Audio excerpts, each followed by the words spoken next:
So Billboard just ranked their greatest R&B artists of all time. I have no problems with this top 10. Maybe the rankings might be changed a bit for some of them, but I got no problems with anybody on this list. So number 10, we have Marvin Gaye. Number 9, R. Kelly. Number 8, Mariah Carey. Number 7, Prince. Number 6, James Brown. Number 5, Whitney Houston. Number 4, Beyonce. Number 3, Michael Jackson. Number 2, Aretha Franklin. And number 1, Stevie Wonder. I've always been debating over the past year or so that Stevie Wonder should be the GOAT. As much as I love Michael Jackson, I love Michael Jackson. Just the fact that Stevie Wonder is blind and he did all this stuff is just amazing. And it makes me wonder where Ray Charles is. Ray Charles got to be in the top 20 someplace. But yeah, Stevie Wonder, what he did as an artist is just ridiculous. So Stevie is always going to be number 1 and Aretha is number 2. I got no problems with that. Marvin Gaye should be higher. Marvin Gaye vocally is impeccable. His production is amazing. The clean-shaven Marvin versus the bearded Marvin, the smooth Marvin versus the anti-protest Marvin, everything, the sexual part, the society part, like his duets with Tammy Terrell, like Marvin Gaye should be way higher. Marvin Gaye actually should be, if I had to flip up, I would probably flip Beyonce with Marvin Gaye. I would probably put Beyonce at 10 and probably put Marvin Gaye at 4 because Marvin's that great. Or put Beyonce at 9. I'll probably put Beyonce at 9, then put R. Kelly at 10. I'm glad R. Kelly's on the list. I will never be a person that's going to act like R. Kelly was not dominant from what, from 12 play on? I mean, you had R. Kelly in Public Announcement, but as a solo artist, that 12 play album, from that 12 play album on, all through the 90s, all through the 2000s, there wasn't a more dominant male solo artist in R&B music for about 15 years than R. Kelly.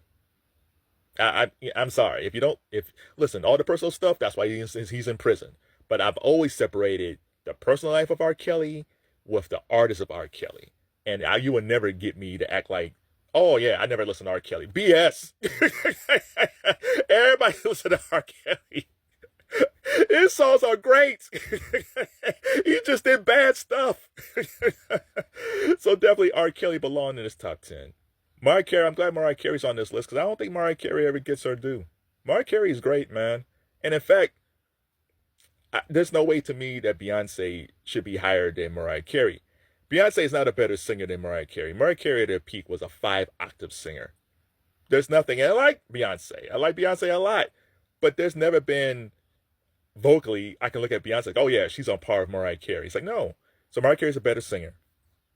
Mariah Carey, you actually believe when Mariah Carey actually co-wrote all her songs or wrote some of her songs. Like she's a pretty good songwriter.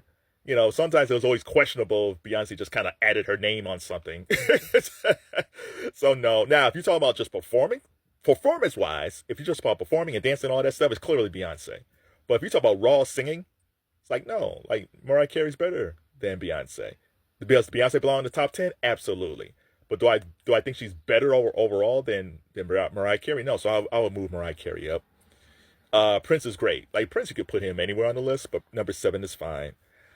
I think we sometimes underrate the legacy of James Brown. I don't know where funk and R&B would be, or hip hop would be, without James Brown. He was sampled very heavily. And go listen to the James Brown box sets. Don't listen to the James Brown's greatest hits, because you're only gonna get 16 tracks. Look for the box sets of James Brown, and the Fabulous Flames, the JBs, Lynn Collins, the Horny Horns. I think because we don't hear a lot of James Brown stuff on the radio, like especially on the oldie stations, and we don't talk about James Brown enough. That amount of material that man put out for decades is amazing. His performance style is amazing. I don't know where Michael Jackson and Prince would be without James Brown. I don't know even where Bruce Springsteen would be without James Brown. James Brown is probably he took performing to another level when he popped up in the 60s, man. Like, he musically, performance-wise, now again, he wasn't the singer that Marvin Gaye is. He's definitely not. But as far as like production and musicality and funk, we do not talk about James enough. So James technically should be in the top 5. Whitney's great. Whitney Houston, the voice, Her voice is impeccable. She was the heir apparent to Aretha Franklin and Diana Ross. Like Whitney was amazing. She was just an amazing singer. And now you get into the debate of who's higher. Is it is because if I move Beyonce down, because right now they got Beyonce ahead of Whitney Houston. So okay, if you talk about time, Beyonce's had a longer career than Whitney Houston. I understand that. But to be honest, it's really Whitney versus Mariah. And Mariah Carey's career is actually a little bit longer. But if you are patting yourself after a singer, I think most singers will pattern their vocals after Whitney Houston. When you listen to um, Tony Braxton, uh, when you listen to Mary J. Blige, I think they patterned themselves after two women, to be honest. It was probably Whitney Houston and Anita Baker. And her her artistry is just great. Like I said, I moved Beyonce down. Michael Jackson 3, I had no problem with Michael Jackson number 3. Because when I saw that, I said, oh, Michael Jackson's number 3, so must be Stevie Wonder and Aretha Franklin's number 2 and 1. I just wasn't sure how they would have Aretha and Stevie.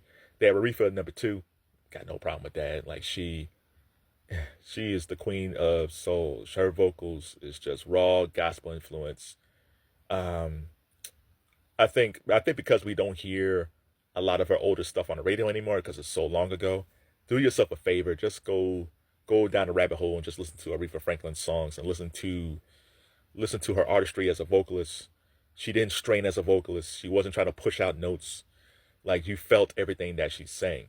And I saw a list and people were saying like, oh, well, this female artist was on the list and that female artist. A lot of these female artists that people seem to love within the past 30 years or so, most of them vocally couldn't come close to Aretha Franklin.